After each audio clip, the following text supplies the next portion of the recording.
Elle recherche près son intérieur.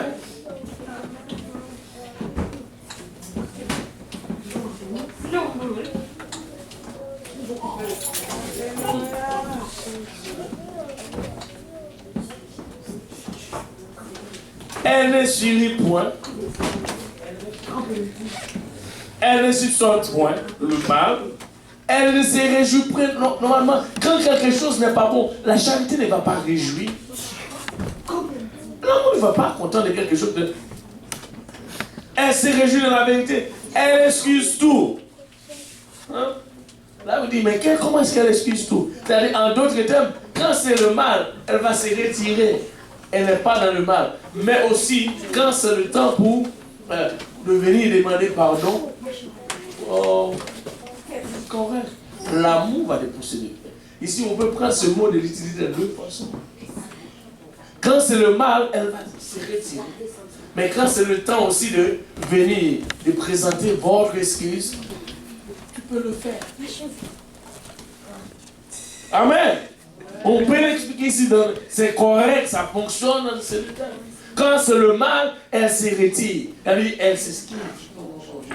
Mais quand c'est le temps aussi de présenter votre excuse parce que tu as fait quelque chose de mal contre quelqu'un, c'est normal. C'est correct. Et si vous regardez, tout, il n'y a pas une chose. Tout, elle s'excuse. Elle croit tout. Très souvent, nous avons plus de doutes. Savez-vous quoi?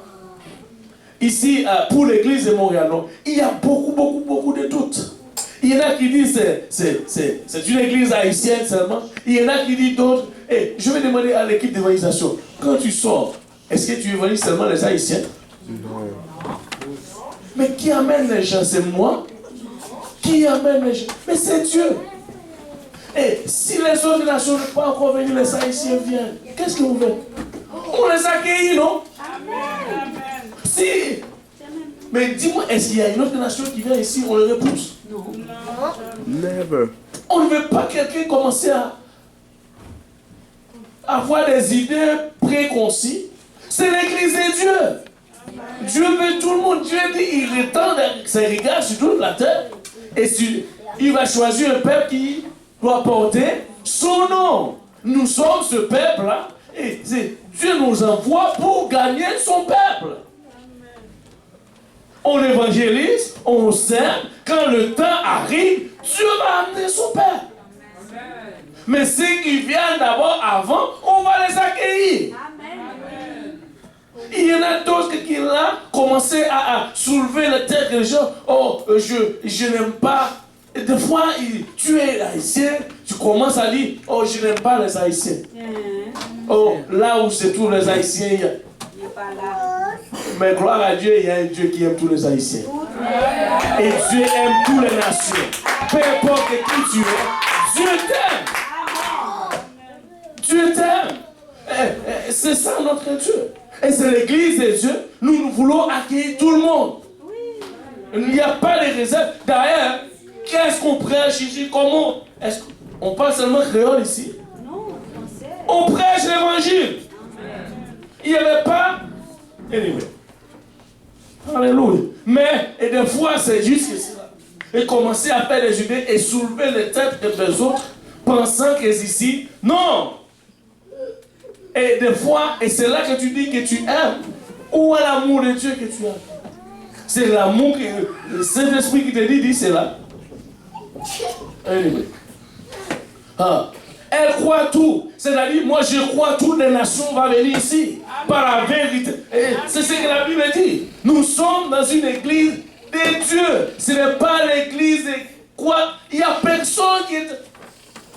C'est Dieu qui a payé le prix. Amen. L'église lui appartient. Ça n'appartient à personne. Des fois, ça va commencer toujours pareil. Ça va commencer avec un groupe de gens où Dieu va les utiliser. Ils vont amener d'autres personnes. Il n'y a aucune église qui a commencé juste pour tu devenir. Non. Et d'abord, j'ai déjà, et en même temps, pendant que l'autre parle mal, oh j'aime le Seigneur, et d'autres même disent, oh, je regarde, oh alléluia, et l'église de Montréal s'est chauffée là-bas, tu es en train de faire un travail extraordinaire. Oh, je suis content pour cela.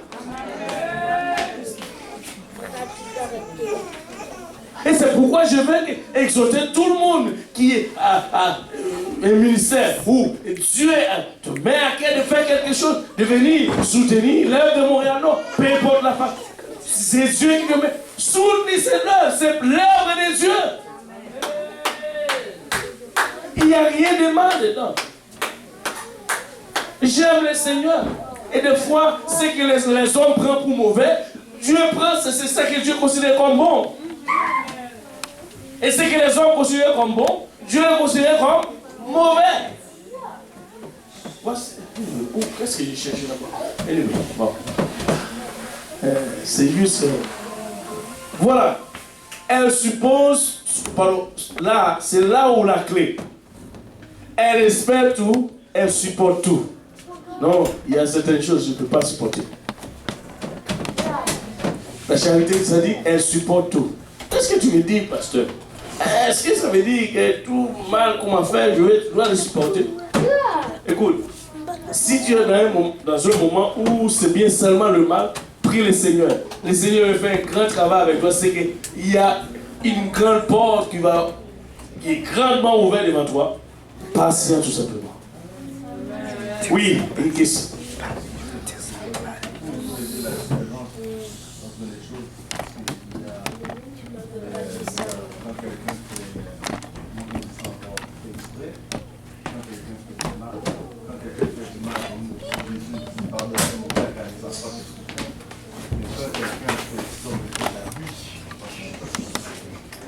On ne parle pas d'abus. D'ailleurs, quand on parle de charité, on sait que c'est pour me dire.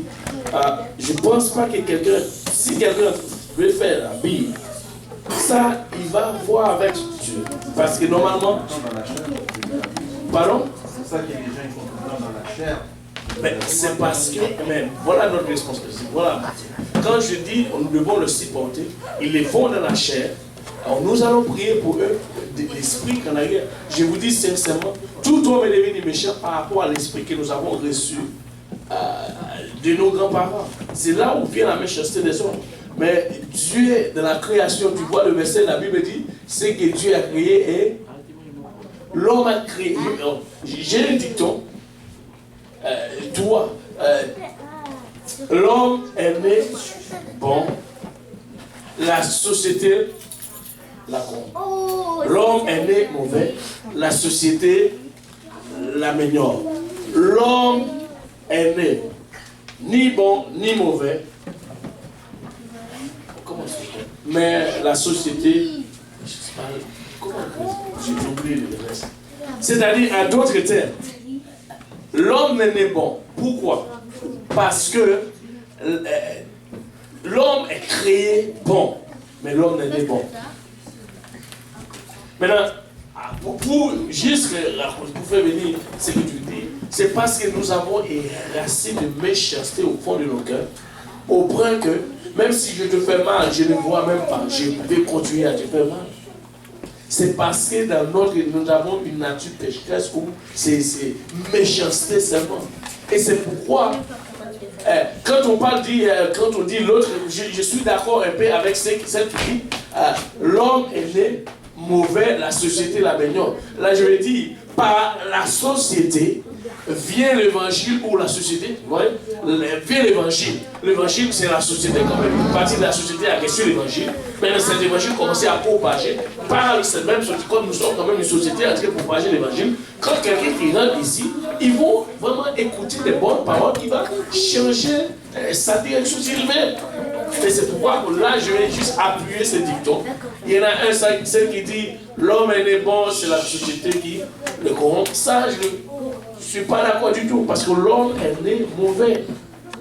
L'homme est créé bon. Il y a une différence entre la création et la naissance. Parce que dans la création, il n'y avait pas de naissance. Il y avait tout simplement création. Mais après le péché, c'est là vient la naissance. C'est là où les gens, Adam commence à conduire sa femme, à conduire sa femme, Ève. Là, il a un fils. Et c'est là regardez qu'est-ce qui s'est passé. Si tu regardes l'histoire Caïn et Abel, et tu le connais bien, tu as entendu parler de l'histoire Caïn et Abel. Alors, c'est parce que l'homme est né mauvais.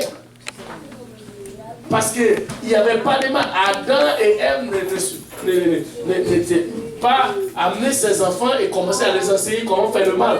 Qu'est-ce qui a appris à Caïn de faire le mal? Parce que c'est mauvais. En d'autres termes, ce que tu dis c'est vrai. Tu ne peux pas supporter, tu ne peux pas tolérer des gens qui commencent à faire des pas exprès pour te faire mal. Mais ça, c'est vous dire, c'est juste que la nature. Parce qu'il y a des gens qui vivent. Bon, oui, il y a quelques-uns qui vont être conscients. Quand il a fait quelque chose, il va être conscient de ce qu'il a fait. Mais il y a d'autres qui ne vont pas être du tout conscients.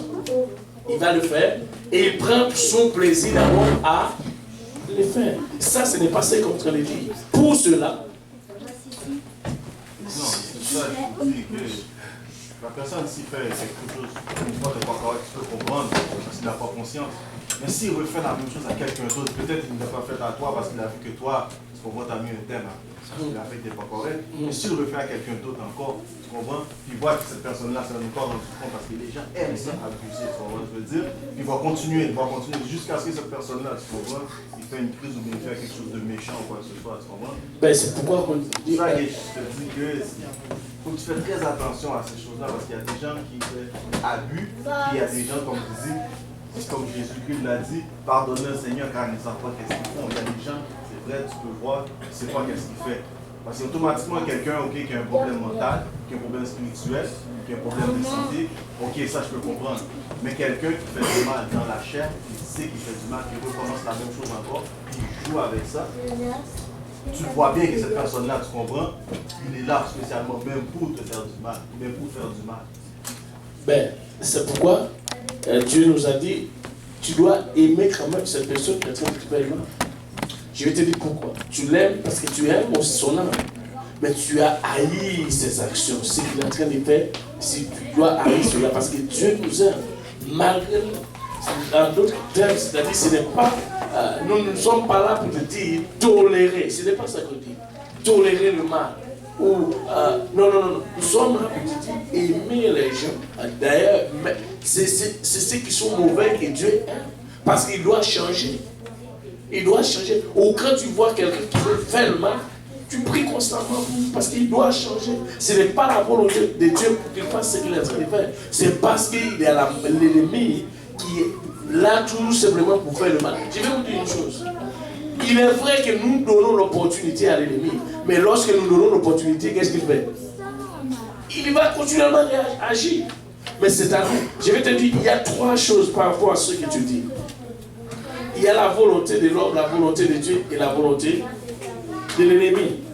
Mais je vais te dire, ma volonté et la volonté de l'ennemi, ça devient pareil. À moins que je suis à côté de Dieu, ma volonté, je fais la volonté de Dieu, tu comprends, ça va être. Et c'est pourquoi, quand quelqu'un n'arrête pas d'agir contre les gens et de faire mal aux gens, il est possédé. C'est-à-dire, l'esprit qui agit en lui, c'est de faire le mal. Et là, qu'est-ce que tu dois? Tu dois prier pour lui pour que Dieu délivre. Il a besoin tout simplement une délivrance. Mais ce n'est pas de dire de tolérer ou pardonner. Mais de toute façon, bien, même s'il a fait cela, toi tu dois lui pardonner. Ce n'est pas parce que Dieu nous pardonne. Comme il nous pardonne toujours. On fait. Et si tout le monde se dit, mais combien de fois que tu as fait contre Dieu, est-ce que Dieu te pardonne plus?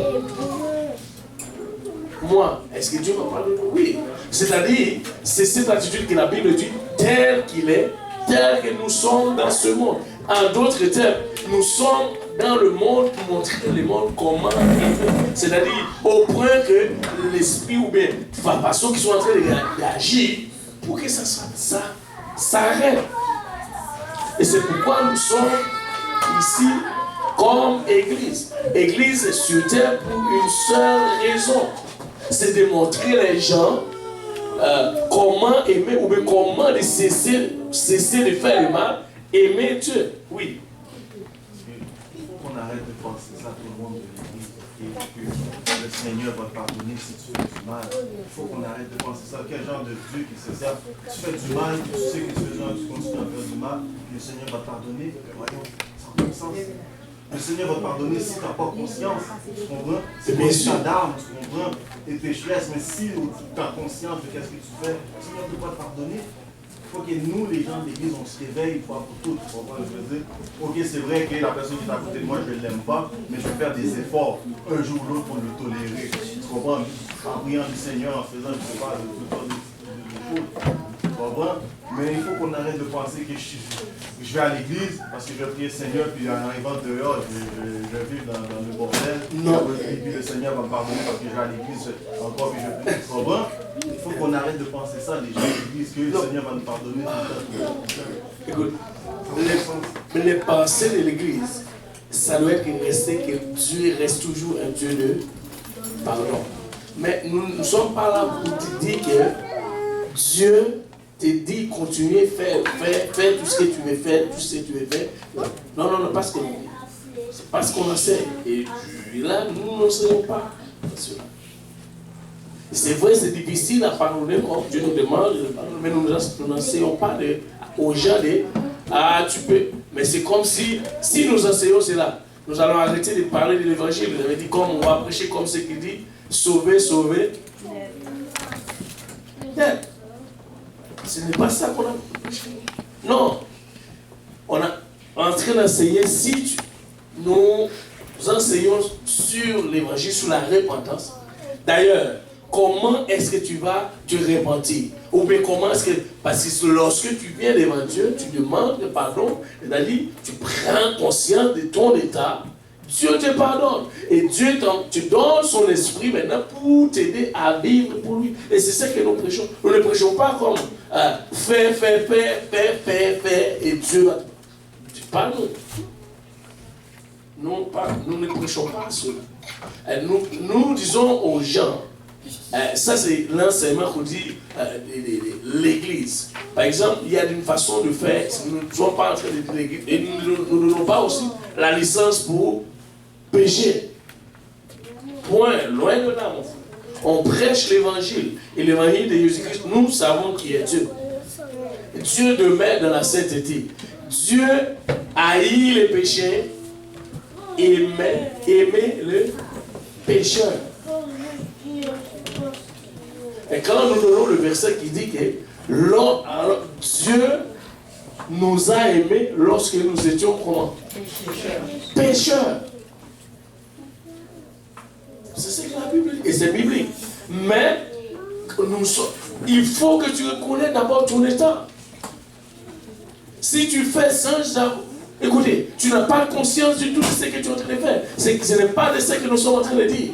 Parce qu'il faut que tu reconnaisses d'abord ce que tu es en train de faire, c'est pas bon. Reconnais ton état, et tu viens, que Dieu va te pardonner. Tu vas te repentir et Dieu te pardonne. Mais si tu continues. Mais non, Dieu haït le péché. Tu ne peux pas continuellement vivre dans le péché. Là, non. Dieu aime ton âme, mais le péché que tu es en train de faire, Dieu l'aime. Et c'est ce qu'on enseigne. C'est-à-dire, tu dois vraiment prendre conscience de ton état, ce que tu es en train de faire. Arrête de le faire.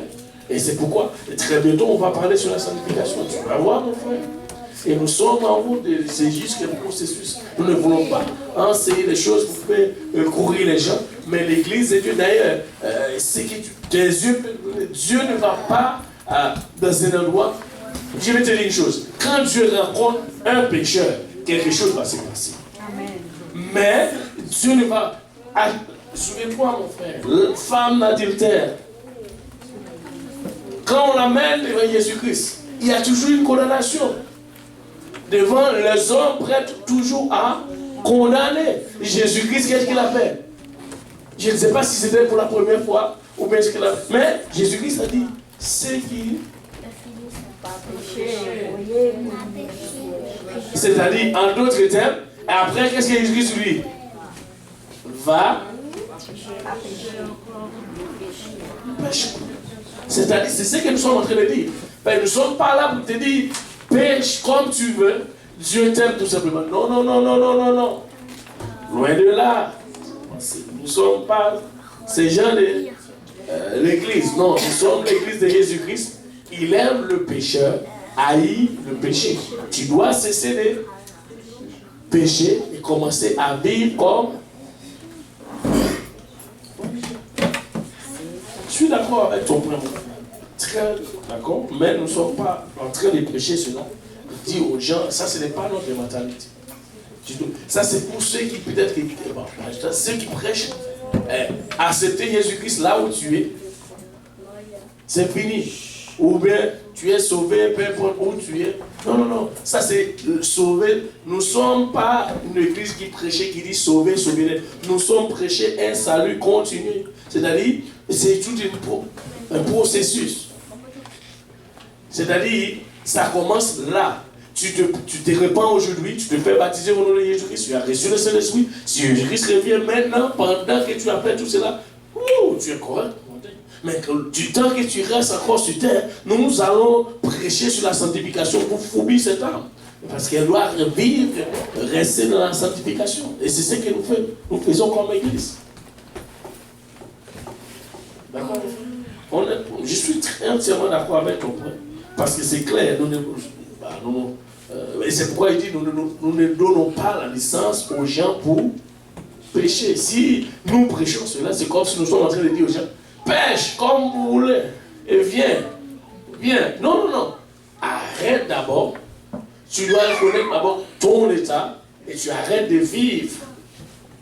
Parce que d'abord, c'est quoi la repentance quand on prêche? La repentance, ça veut dire comme un demi-tour. Tu tournes vers le mal, dos au mal, tu marches maintenant vers le bien. Même si en marchant vers faire le bien, il y a certaines choses où tu n'as pas compris et tes pieds commencent à glisser. Mais tu te lèves, tu marches pour faire le bien. Mais en faisant cela, Dieu, il y a son esprit qui va venir en toi maintenant pour t'aider à y arriver. Parce que nous sommes, et c'est pourquoi je te dis, la Bible dit les justes tombent combien de fois? 7 fois. Mais est-ce que ça dit, elle reste là? Non. C'est ce que nous prêchons. Oui. J'ai réalisé quelque chose. Moi, je ne suis pas un grand liseur de Bible, je ne suis pas un grand prieur, mais j'aime l'Église, j'aime Dieu. Mais c'est bon, mon ami, c'est bon, oui. Puis j'ai réalisé quelque chose. Et ça c'est moi, là, je partageais comme ça avec tout le monde.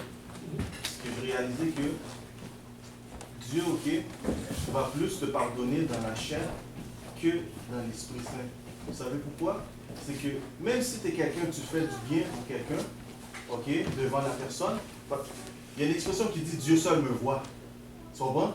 C'est-à-dire que quand tu dis Dieu seul me voit, tu fais quelque chose que les gens ne te voient pas, tu es en train de faire quelque chose de mal dans la spiritualité, tu es en train de faire quelque chose de mal en cachette, dans l'hypocrisie.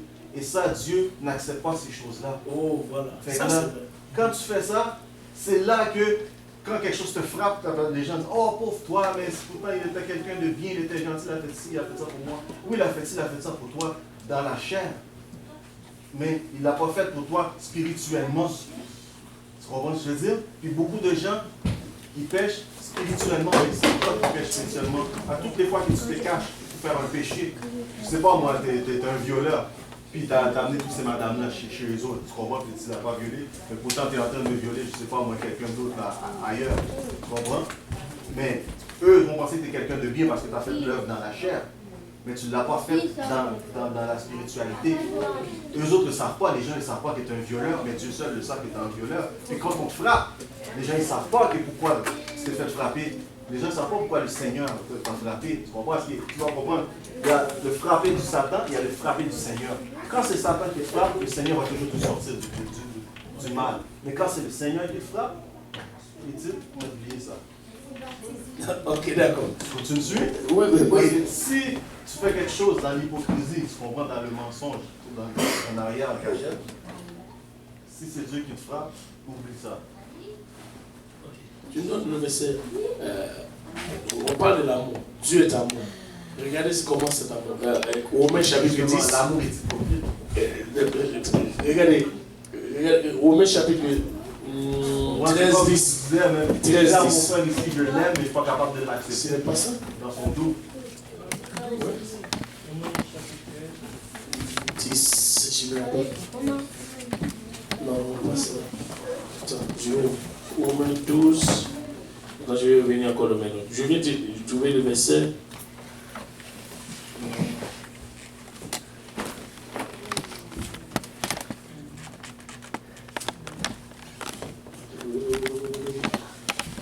Ok, Romains 12, 9, c'est ça. Romains 12, 9.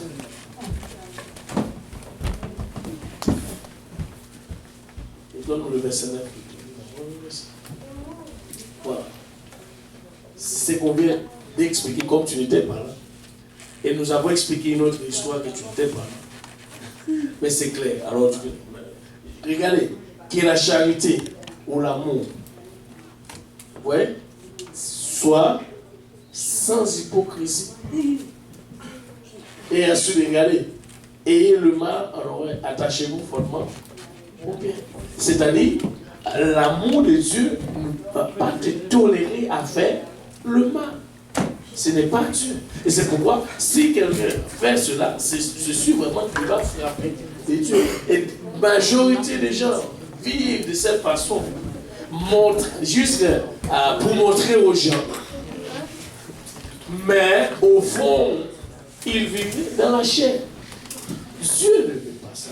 Il y a deux choses, et c'est pourquoi je viens de dire, mon frère, nous allons aussi parler de l'esprit, et de l'œuvre de l'esprit, comment vivre, et c'est de l'esprit, qu'est-ce que tu dois faire. Nous allons vraiment faire toutes ces études, parce qu'il y a une chose, savez-vous pourquoi Dieu nous a donné le Saint-Esprit?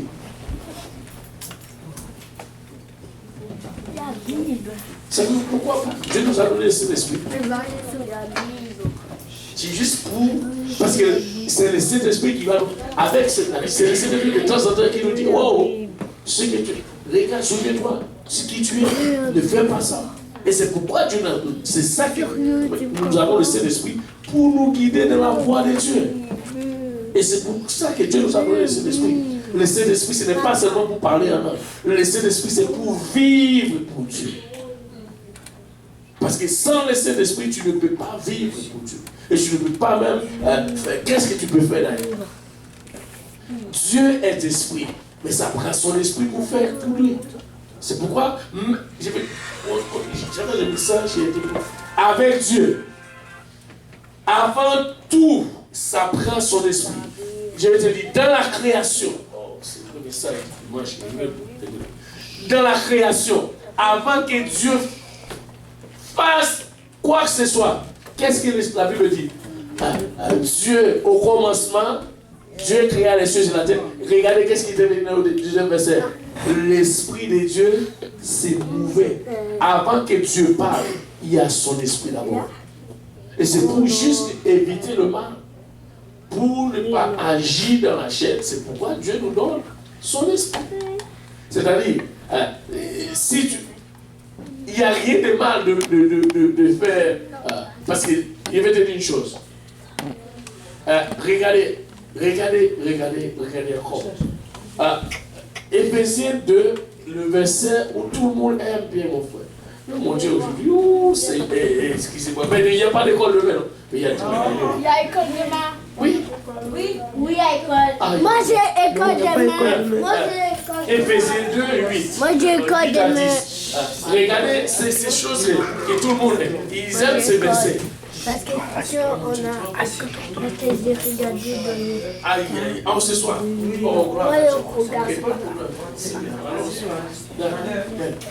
Regardez. Regardez ce que ça dit. Car c'est pas la grâce qui vous a sauvé par les moyens de la foi. Cela ne vient pas de vous, c'est le don de Dieu et ce n'est point par les œuvres. Et c'est là que le problème. Peut-être tu viens de parler maintenant des œuvres. Ou qu'est-ce que tu peux faire? C'est-à-dire, il commence à faire quelque chose pour quelqu'un, mais il ne le fait pas dans le spirituel.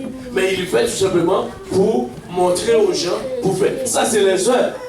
Oui, regardez, tu ne peux pas sauver par les œuvres ou pour montrer aux œuvres. Mais regardez d'autres choses. Dans le verset 10, ça dit quoi? Car nous sommes son ouvrage ayant été créés en Jésus-Christ pour de bonnes œuvres. C'est-à-dire, normalement, nous ne sommes pas sauvés par nos œuvres, mais nous sommes sauvés en Jésus-Christ pour faire des bonnes œuvres. C'est-à-dire, ce n'est pas le fait dans la chair qui est correct, mais c'est correct quand même de faire des œuvres dans l'esprit. Parce que si quelqu'un tu le fait son œuvre dans la chair, écoutez, tu vas regarder quoi? La Bible dit c'est qu'on nomme. Il n'y a pas de mentir avec la parole de Dieu. Ce que tu es en train de faire, c'est ce que tu vas raconter. Si tu sèmes pour le bien, tu vas raconter le bien. Mais sache que si tu sèmes pour la chair, tu vas raconter quoi? La corruption. La corruption. Et c'est ça que c'est bien. Alors, nous sommes une église à part, rachetée par le sang de Jésus-Christ et une église que Jésus-Christ a choisie pour faire son œuvre. Et nous ne sommes pas des pauvres. Si peut-être il trouve, il arrive au hasard, quelques-uns parmi nous en train de faire, écoutez, ce n'est pas de cela que nous parlons. Et en même temps, peut-être il peut y avoir quelques-uns parmi nous qui glissent, qui sont en train de faire n'importe quoi. Ouais, ça c'est eux. Mais l'église restait quand même l'église. C'est-à-dire, on va juste copier ce qui se fait le bien, ce qui est en train de faire ce qui est correct devant Dieu. Mais nous ne sommes pas là pour suivre ou copier ce qui est mal. Et nous sommes là pour corriger le mal. Et nous ne sommes pas là pour faire le mal. Nous sommes là pour corriger le mal. Et c'est pour ça que l'église existait sur terre. Sinon, l'église allait enlever longtemps. L'église est encore là parce qu'il y a tellement de choses mauvaises. Dieu veut que ces choses soient prises en fait et que l'église soit vraiment en œuvre où élève la bannière de l'évangile. Merci mon frère pour ton approche, c'était clair. En même temps, alléluia, j'aime bien ça. Nous allons prier pour mon frère parce que oui, nous avons une promesse, mais le Seigneur est bon, le Seigneur voulait. J'aime bien son approche parce qu'il veut vivre pour le Seigneur. Et s'il parle de la sorte, c'est parce qu'il ne peut pas faire n'importe quoi. Alléluia. Et j'aime ça. Nous avons une promesse. Bientôt, il va se faire baptiser. Mais on va prier le Seigneur. Que le Seigneur vraiment nous donne du courage. Parce que nous avons besoin des hommes qui honnêtes et prêchent la parole de Dieu. Et Dieu va l'utiliser justement. S'il voit cela, le mène là où il est. C'est-à-dire Dieu a réservé beaucoup de choses pour lui. Amen. Alléluia. Merci Seigneur.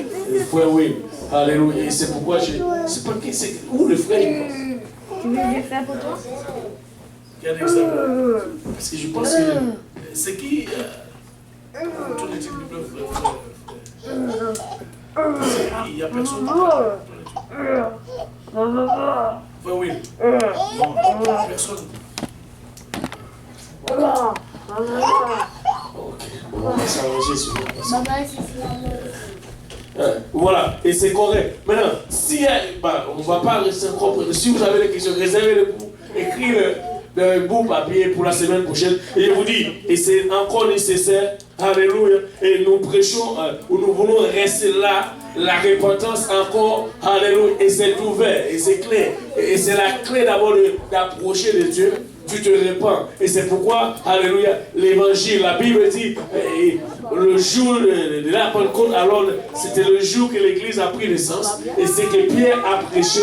Et c'est celle que nous sommes en train de prêcher. Même si vous voyez que nous enseignons à l'église de rester sauvée, mais nous n'allons pas arrêter de prêcher l'évangile. Premièrement, nous devons prêcher l'évangile. L'évangile, c'est la mort, l'ensevelissement et la résurrection de Jésus-Christ. Et comment cela peut fonctionner dans notre vie aujourd'hui. C'est-à-dire, tu te décides aujourd'hui, tu dis, mais j'arrête de vivre de la façon, je suis fatigué de mener cette vie. Alléluia. Et maintenant tu te répands. Et comment tu te repentis? Tu demandes à Dieu pardon. Mais combien de temps que ça va prendre pour que Dieu te pardonne? Écoute, aussitôt que tu es conscient de ton état, tu lui demandes pardon, il va te pardonner tout de suite. Mais quand tu es pardonné, ça veut dire, premièrement, tu dois croire. Et croire, et tu es repenti, et après tu dois te faire baptiser, et porter le nom de Jésus, et tu vas recevoir aussi le Saint-Esprit.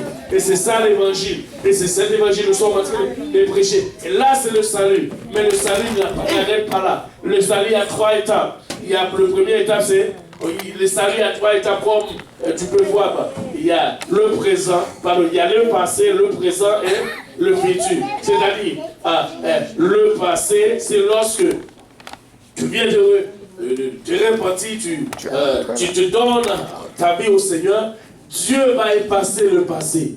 Mais maintenant, pour le présent, toi, tu vas choisir de vivre pour Dieu. Et le futur, c'est le Saint-Esprit qui va guider à vivre ou à marcher dans la voie de Dieu. Et c'est ce que nous sommes en train de prêcher. C'est-à-dire, c'est l'évangile. Il y a 3 étapes là-dedans. Il y a le présent, le passé, le présent et le futur. Mais je vous assure que Dieu, sa promesse est réelle. Il va venir chercher son Église. Et il a dit que, alléluia, il a éteint ses regards sur toute la terre. Il cherche parmi toutes les nations un seul peuple. Il n'y a pas de peuple, un seul peuple. Et il a dit que ce peuple doit porter son nom. Et c'est pourquoi nous n'avons pas, comment ça, nous sommes en train de prêcher ce nom. C'est le nom de Jésus-Christ.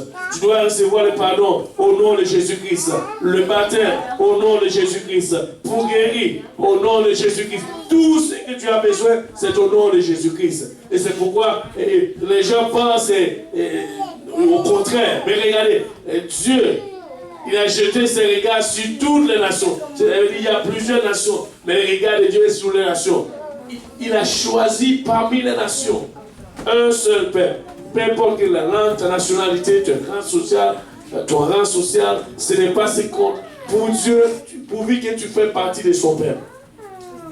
Mais comment de faire partie de son peuple? Et regardez, pour faire partie de son peuple, tu dois porter comment? Quoi? Son nom. Tu dois porter son nom. Et c'est de là que tu vas faire partie de son peuple. Et comment porter son nom? Regardez maintenant. Quand c'est lorsque tu rentres dans l'eau, et les prédicateurs invoquent le nom de Jésus-Christ. Et c'est le nom qui enlève le péché. Et c'est ce que la Bible dit. Alors, et c'est ça. Et la Bible, aujourd'hui, si tu es là, tu n'es pas encore baptisé au nom de Jésus-Christ, tu peux l'être aujourd'hui. Et si tu n'es pas encore recevoir ou sur le Saint-Esprit, tu peux l'être aujourd'hui. Parce que notre Dieu est encore, alléluia, est encore là. Et c'est encore possible, le salut est encore gratuit. Alléluia. Et Dieu est grand, alléluia, et rien n'est possible à Dieu. Et il va t'aider à vivre pour lui, alléluia, pour te garder dans le futur. Amen. Pour nous battre nos mains pour notre Seigneur Jésus-Christ. Alléluia, merci Seigneur. Gloire au nom de Jésus-Christ. Alléluia. Gloire au nom de Jésus-Christ. En se levant tous ensemble dans la présence de Dieu aujourd'hui. Alléluia. Gloire au nom de Jésus-Christ. Gloire au nom de Jésus-Christ. On parle vraiment de l'amour. Bien-aimé. Et si tu veux son nom, ton nom change. Quand tu t'appelles bien-aimé, tu dois porter son nom. Amen. Et c'est lui qui change les noms. Alléluia. Tu t'appelles bien-aimé. Il te montre comment aimer. Amen. Il a dit, tel qu'il est et tel aussi nous sommes. Alléluia. C'est-à-dire, nous devons être comme lui. Amen. Gloire au nom de Jésus-Christ. Comme je vous dis, si tu n'es pas encore baptisé au nom de Jésus-Christ, tu peux l'être aujourd'hui. Alléluia. Il y a des baptisés, pas ici, mais il y a une à l'est et l'autre à Saint-Laurent. Amen. Et nous voir, prions le Seigneur tous ensemble. Amen.